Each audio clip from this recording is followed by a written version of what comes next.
ꯑꯍꯥꯟꯕ ꯋꯛꯇꯗ ꯃꯤꯔꯦꯜꯒꯤ ꯃꯤꯡꯁꯦꯜ YouTube channel ꯑꯁꯤꯒꯤ ꯃꯥꯏꯀꯩꯗꯒꯤ ꯃꯌꯥꯝꯕꯨ ꯏꯀꯣꯛꯅꯣꯅ ꯇꯔꯥꯝꯅ ꯑꯣꯛꯆꯔꯤ꯫ ꯃꯌꯥꯝꯒꯤ ꯃꯐꯝꯗ ꯈꯨꯗꯣꯜ ꯇꯝꯖꯅꯕꯒꯤꯗꯃꯛ ꯁꯤꯔꯣꯏꯗ ꯑꯍꯤꯡ ꯍꯥꯏꯔꯤꯕ ꯋꯥꯔꯤ ꯑꯁꯤꯒꯤ ꯑꯅꯤꯁꯨꯕ ꯁꯔꯨꯛ ꯄꯨꯗꯨꯅ ꯂꯥꯛꯆꯔꯦ꯫ ꯋꯥꯔꯤ ꯑꯁꯤꯕꯨ ꯏꯕꯤꯔꯛꯄ ꯀꯔꯅꯖꯤꯠ ꯂꯥꯏꯊꯣꯟꯖꯝ꯫ ꯃꯌꯥꯝꯅ ꯑꯏꯕ ꯑꯁꯤꯒꯤ ꯄꯨꯛꯅꯤꯡ ꯊꯧꯒꯠꯄꯤꯕ ꯑꯣꯏꯅ ꯃꯌꯥꯝꯅ ꯅꯨꯡꯁꯤꯕꯤꯗꯨꯅ ꯚꯤꯗꯤꯑꯣ ꯑꯁꯤꯕꯨ ꯂꯥꯏꯛ, ꯁꯦꯌꯔ ꯑꯃꯁꯨꯡ ꯆꯦꯅꯦꯜ ꯑꯁꯤꯕꯨ ꯁꯕꯁꯀ꯭ꯔꯥꯏꯕ ꯇꯧꯕꯤꯌꯨ꯫ ꯑꯗꯨꯝ ꯑꯣꯏꯅꯃꯛ ꯋꯥꯔꯤ ꯑꯁꯤ ꯃꯌꯥꯝ ꯄꯨꯟꯅ ꯇꯥꯃꯤꯟꯅꯔꯁꯤ꯫ ꯃꯊꯪꯒꯤ ꯅꯨꯃꯤꯠꯅꯤ꯫ ꯃꯌꯥꯝꯗꯨ ꯇꯨꯝꯕ ꯂꯣꯏꯅ ꯍꯧꯒꯠꯅꯔꯦ꯫ ꯃꯥꯒꯤ ꯇꯦꯟ ꯃꯅꯨꯡ ꯑꯗꯨꯗꯒꯤ ꯊꯣꯛꯅꯔꯝꯃꯤ꯫ ꯑꯌꯨꯛꯀꯤ ꯐꯖꯕꯗ ꯑꯃꯨꯛ ꯃꯌꯥꯝ ꯑꯗꯣ ꯉꯥꯎꯅꯔꯝꯃꯤ꯫ ꯃꯈꯣꯏ ꯃꯌꯥꯝ ꯃꯔꯛ ꯑꯗꯨꯗ ꯔꯥꯖꯨ ꯌꯥꯎꯔꯝꯗꯦ꯫ ꯔꯥꯖꯨꯗꯤ ꯑꯍꯤꯡ ꯑꯗꯣ ꯕꯦꯀꯤꯒ ꯄꯨꯟꯅ ꯇꯨꯃꯤꯟꯅꯈꯤꯕꯅꯤ ꯇꯦꯟꯗ꯫ ꯈꯖꯤꯛ ꯂꯥꯞꯅ ꯃꯐꯝ ꯑꯗꯨꯗꯒꯤ ꯇꯣꯏꯂꯦꯠ ꯇꯧꯕ ꯆꯠꯂꯤꯕꯣꯏ ꯅꯤꯡꯂꯝꯃꯤ꯫ ꯃꯈꯣꯏ ꯃꯌꯥꯝ ꯑꯗꯨ ꯅꯨꯡꯉꯥꯏꯕ ꯋꯥꯔꯤ ꯇꯧꯗꯨꯅ ꯕ꯭ꯔꯦꯛꯐꯥꯁ ꯇꯧꯗꯨꯅ ꯂꯩꯔꯝꯃꯤ꯫ ꯄꯔꯩꯍꯟꯕ ꯑꯦꯁꯤꯇꯥ, ꯂꯨꯁꯤ, ꯂꯤꯛꯂꯥꯏ, ꯕꯦꯀꯤ, ꯁꯣꯅꯥꯃꯅꯤ ꯃꯈꯣꯏ ꯃꯌꯥꯝꯗꯨ ꯏꯀꯣꯏ ꯀꯣꯏꯅ ꯐꯝꯃꯒ ꯆꯥ ꯊꯛꯇꯨꯅ ꯂꯩꯔꯤ꯫ ꯏꯁꯤꯇꯥꯅ, "ꯕꯦꯀꯤ, ꯅꯪꯕꯨ ꯔꯥꯖꯨꯒ ꯄꯨꯟꯅ ꯇꯨꯃꯤꯟꯅꯔꯒ ꯍꯧꯒꯠꯄꯒ ꯈꯪꯍꯧꯗ꯭ꯔꯕꯣ?" ꯕꯦꯀꯤꯅ, "ꯈꯪꯍꯧꯗ꯭ꯔꯦꯗ, ꯀꯔꯤꯃꯇ ꯆꯦꯛꯃꯨꯛ ꯂꯥꯎꯗꯦ꯫ ꯑꯩꯅ ꯃꯤꯠ ꯄꯥꯡꯊꯣꯔꯛꯄꯗ ꯃꯥꯗꯤ ꯑꯗꯨꯝ ꯂꯩꯔꯝꯗ꯭ꯔꯦ." ꯂꯤꯛꯂꯥꯏꯅ, "ꯃꯥꯗꯤ ꯃꯍꯧꯁꯥꯗꯒꯤ ꯃꯤꯀꯤ ꯂꯥꯏꯈꯤꯗꯕꯅꯦ꯫ ꯑꯩꯈꯣꯏꯒ ꯍꯧꯔꯝꯗꯕꯤ ꯅꯍꯥꯟꯃꯨꯛ ꯇꯃꯦꯡꯂꯣꯡ ꯆꯠꯄꯗ ꯃꯥꯡꯈ꯭ꯔꯦꯅ ꯊꯤꯔꯒ ꯑꯉꯝꯕ ꯆꯤꯡꯃꯥꯏ ꯑꯃꯗ ꯀꯥꯗꯨꯅ ꯂꯐꯣꯏ ꯍꯦꯛꯇꯨꯅ ꯂꯩꯔꯝꯃꯤ꯫ ꯃꯔꯦꯡꯃꯥꯟꯗ ꯌꯥꯜꯂꯒ ꯄꯨꯔꯛꯄꯗꯣ꯫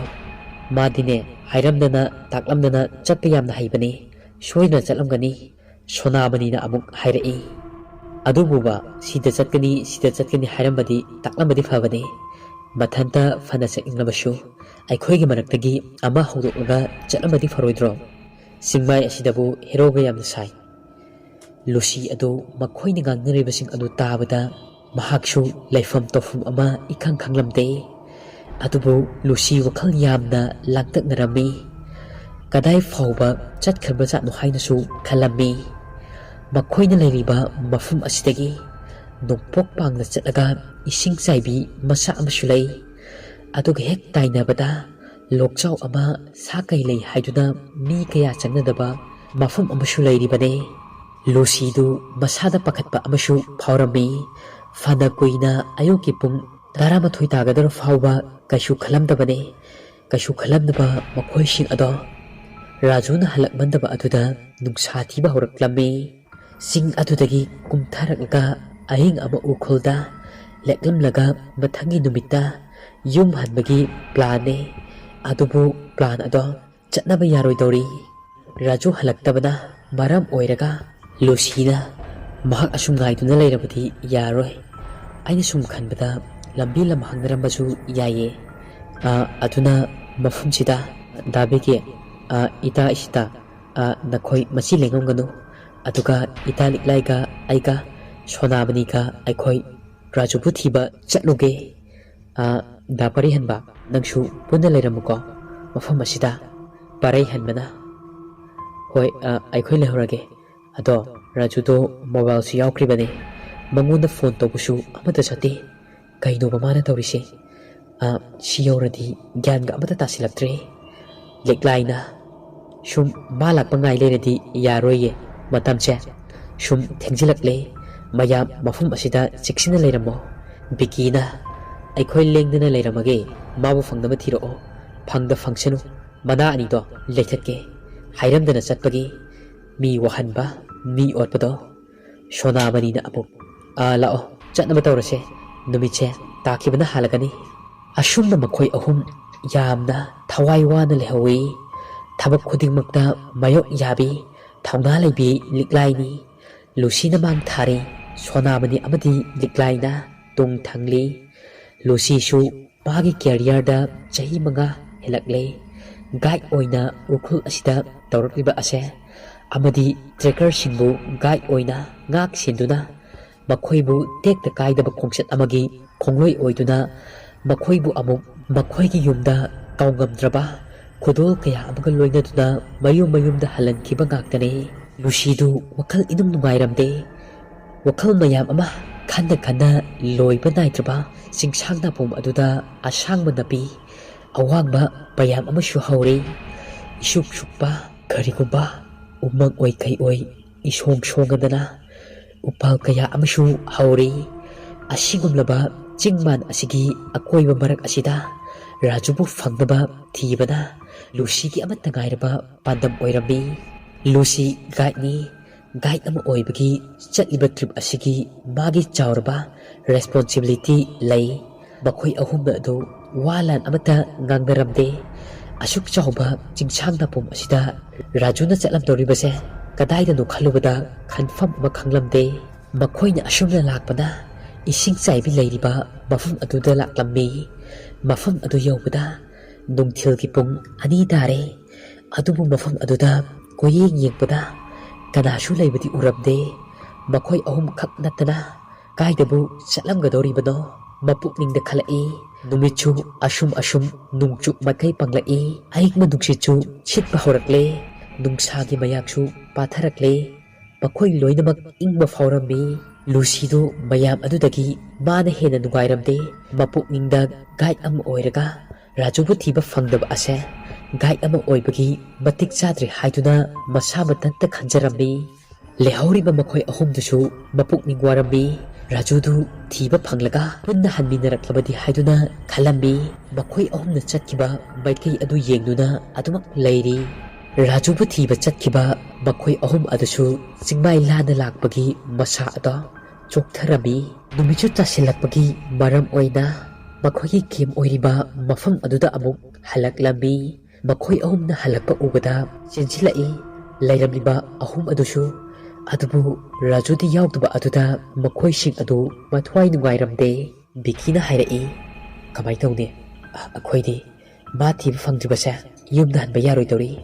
isitana kainoba mana khalise kari wakhalno chatke haibasu aikhoida amata haiba nate natragana mathanta mayumdaga hatkraba chatlo aikhoiga ta amdana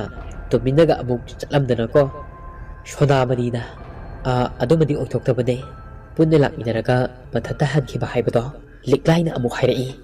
magi wakhalse yai haiba aikhoina laiba lamse angang nate yamna thapa mafum asidabu mana handak tawribase yamna pende prank oirasu phagi oirabasu mana asumna tawbase matang yamna sade kari nungino haibado yore ai barai hanbana amuk sound khomlai hojikpu ma yaudana aikhoyumda kamaina hangadoino ma phangdrabadi yumda hanba haibase oithoktabane yumda khanghaluba yabo wafumchunate ai kok chak tawreda Lucy du mayamna ngangnaribasing adu tabada masa adu ikaiba kaya amashu phaurammi Lucy makhut masa adu prok thektuna khangami magi machildagi wai amata kangthoklamde ngangthorakpada taba nungaibi Lucy gi masil adu machi lengkhidre laithak lekha animak taisin khirbagumbane mathmoi manungdadi masa phaure adubu masada thaunadi halamde rajubu phangnaba thigani haiduna chak yumne leplambi chingmai lana chapagi sonabani liklai wabana kham thengkhre ten ahum kaktani khaliba ase ten aduda makhoi gi chaba thakpa loinarba matung tumna hipnaba changnakhre adubu mayamdo tumma yaramde magi oiba wakhal kaya puthoknaduda wakhal sing aduda sagatnarambi heloinaga chenkraba chatlo natragana phattaba minaga kidnap tawkraba chatlo sakainaga machinjak oikraba chatla khallubada khanfam ama ikhang khanglamte nungsitchu numidang thengba henjilaklaga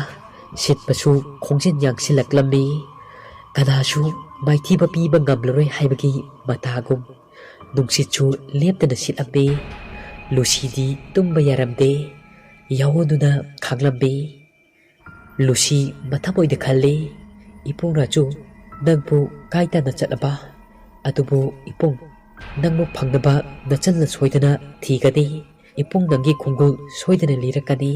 ahing adu asumna yawoduna tumba yadaduna lairi gaidane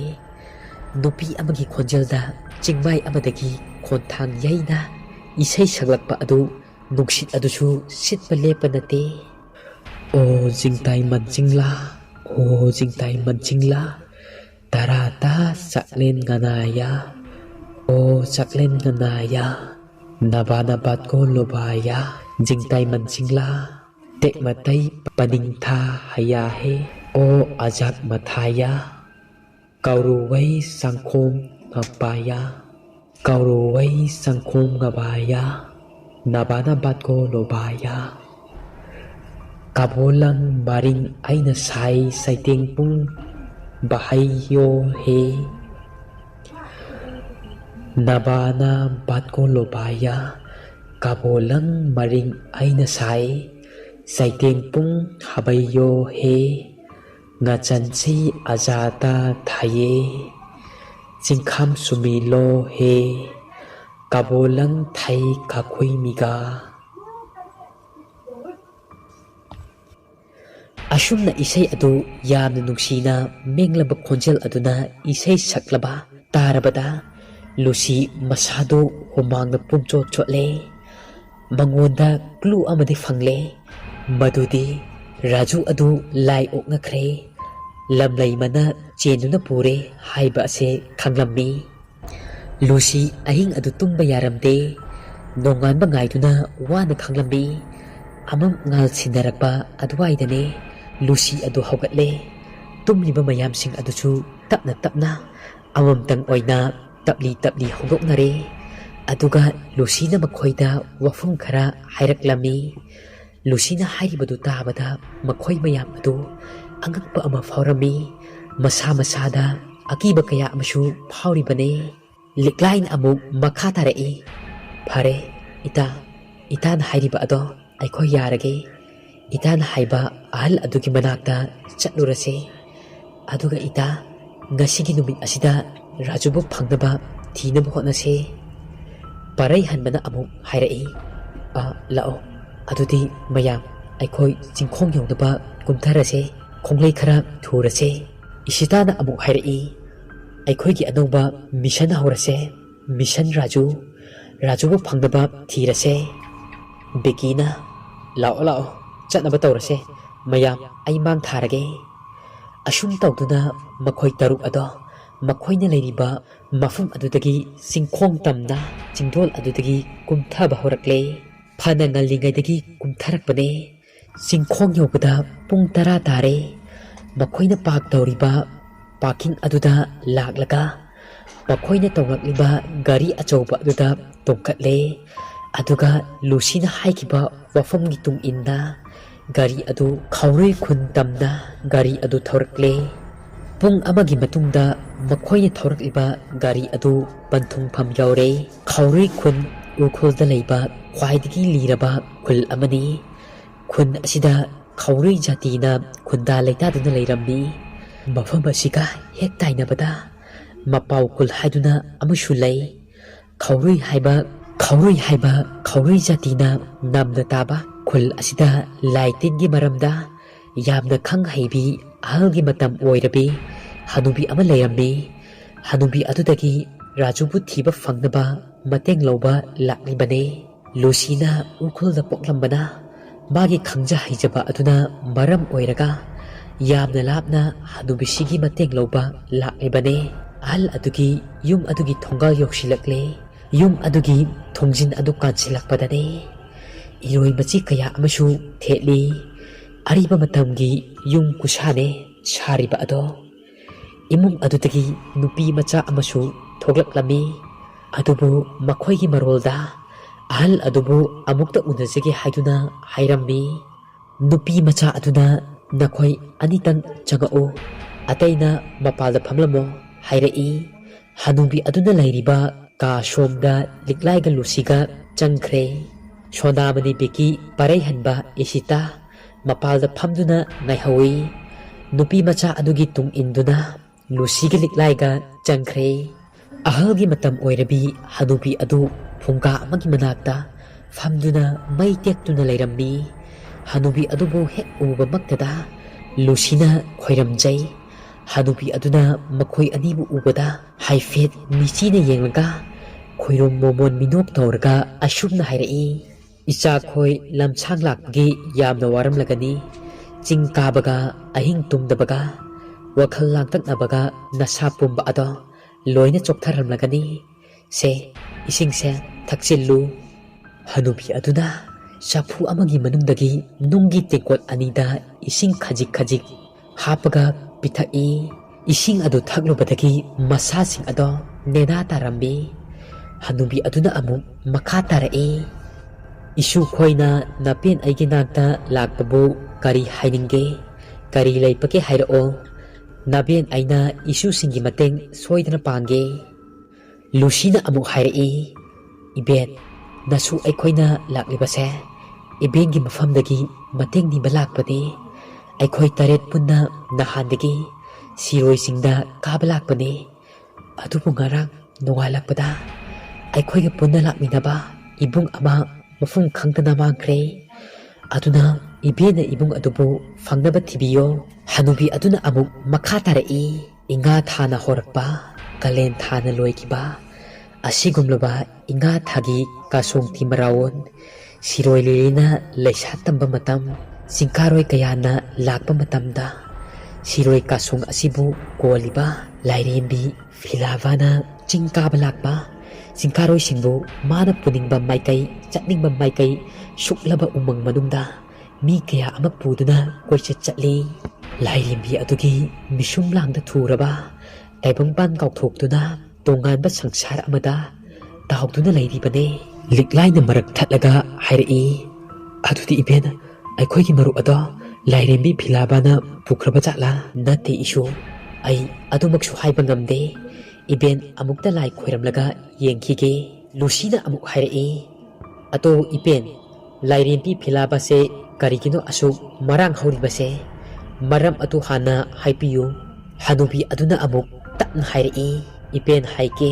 munna tauko mathai thaina mamangdagi siroi singsang na pom asibu koliba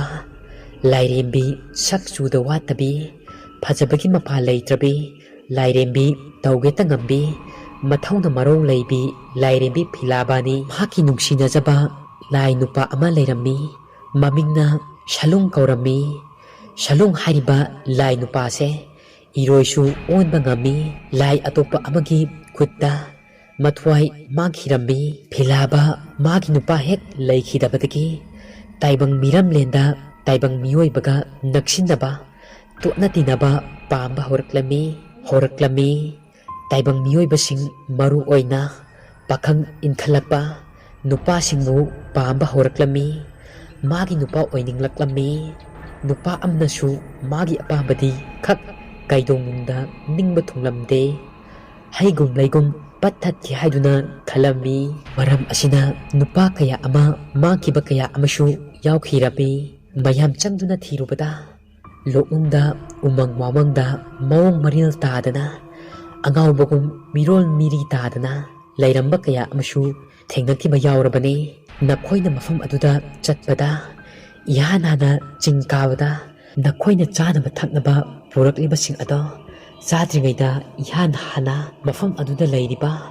lam adubu koliba laising adugi hana thadokadabani adubu aina asum khanbada nakhoi asumna khakti tawramloi ai isada phawe adubu amabu oire hojikti aigi inakta laklabanina nakhoigi marup napija adubu fangnaba hotnajage aina nakhoigi mating soidana pangani liklai amasung Lucy hanubi adugi wahaising adu tahabada masa adu thongna ama laklammi rajubu soidana thiba fangani faurammi hanubi aduna una saba lupak amagi manungdagi likon ahum khak lokthoklammi aduga likon ahum adu makhut yet adugi kubak nungda thamlaga mamit adu usinkre aduga machinda lairon kaya amashu sholammi mahaki likon adu mahaki mangda lairiba kari karino yetliba fi adugi matakta likon ching adu hulli likon ching adu kha wang nongpok nongchup khaina magi chatlammi fi aduda yekliba laik sing adugi matakta hanubi adu mamiti adum usili sungpang hek pangthoraklamde machil aduda adum magi murum sonba adu leplamde likon maru mari adu fi adugi mayek sing aduda kochen chenba adu ubada Lucy ga liklai gadi angakpa ama oikre masada akiba kaya amashu phaurami Hanubi asina pairiba amadi sanariba likon asina isorga samnanaba amata ngairaba upaini likon asina hek kunbaga makoina khangningiba wahangsing asigi pakum likon asina pirakadabani likon sing asi matik mayai yamna leiba likon ngaktani Hanubi adu ushiliba mamit adu pak hek pangthoklaklamde machinda adumak murum sonduna leiri aduga kadomdagino khangde nuksit kanna silakpa horaklami phungada horiba mai adusu khangmut khirami kokto haina Hanubi adugi machildagi khangthok thoklai Hanubi adu mamit khangpang pangthorai masada swai lauba hek phaurai magi mamitta wishinduna leiri ngaida mamitta ukibasing ado kokto hairakpa aduda Lucy di pakatpana loire lawai luton satkrabani chinda panaba amasung tangkhulgi phungawarida panaba kokto hairiba lai ase khamnung leibak haibadi patangi leibakta kokto hairiba lai asina Rajubu phaduna pukhraboi magi wakal aduda adumak khantuna leiribane Lucy masa adu hainadaba kaya amasu phauraklammi liklaidi kokto hairiba wahai ase garino khangdabanina adumak tuminna famduna taduna leiribane adubu mangondasu chingnaba kaya amasu phaudabadi natte Hanubi adu phamambadagi hawgalakle aduga faklangda thekliba lai khoirambada changadaba pochangsing khara sema saba horaklammi Lucy ga liklai gasu wa ngangnade Hanubi aduna tawribasing ado adumak tuminna yengduna lei Hanubi aduna makhutta uchek langmaidongi matu ama pairaga machinda karino khara amuk sonba horaklammi sonba horakpada atiya adu leichina pungmam mamsinkre sonba horakpada yang hanglamba atiya adu leichina pungmam mamsinkre akibagi masakni nong puba leichilna makhoina leiriba mafam adu pungyot lagi matagum leichil amadi nungsit pu senaduna leibaga pangkak oire Hanubi adudi mamito usilaga uchek langmaigi matu adu paiduna soliba mayeksing adugi kanabadi Hanubi aduna phanglamde adubu Hanubi ado laigi matik leibini magi khangja haijabi kaya ama uchek langmaigi matu aduda makhutta chetna pairaga magi sonpham tokpa kaya adumak lepa leitana adumak sonduna leiri handakti makhoina leiriba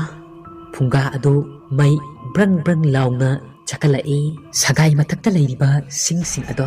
thak nomakpa hai humba kaya amsu tawba horakle manglamba nong puba atiya adusu nong khakpa lawba kaya amsu yawraklammi akan nuksit marak aduda kadomdagino khangde uchek langmaidong ama phunga leiriba adugi manak tamna paisilaklami Hanubi aduna uchek langmaidong adugi manak tamna lakle khangbadagi mamit khangpang pangthorai makutta pairamba uchek matu adu mafam chana thamkhre ngasi Hanubi asina uchek matu ama pairaga kaubada lakiba uchek langmaidong asi icham chamjaba langmaidi nate matik mayai leiba uchek ni sirui chingsang na pom kaya luraba loknung umang wamang kaya khoina chatuna paiba ngamba taibang mina uba ngamdaba uba phangdaba thongdok kaya kaida kari le kaida thokli haina loina khangba ngamba adugumlaba uchek langmaidong ni ngasi Hanubi asina lai oiraba uchek langmaidong asibu kaururiba ase makhoigi mangkraba maruk Rajubu thiba fangnanabani usik asigi mateng natana Hanubi asina Rajugi thawai asi kanba ngamloidari maram asina usiki mateng Hanubi asina nijagadabani wari asigi anisuba saruk matang asida roijari wari si pathokchaba matamda soikiba ngangkiba kayarobashu mayamna ngakpigani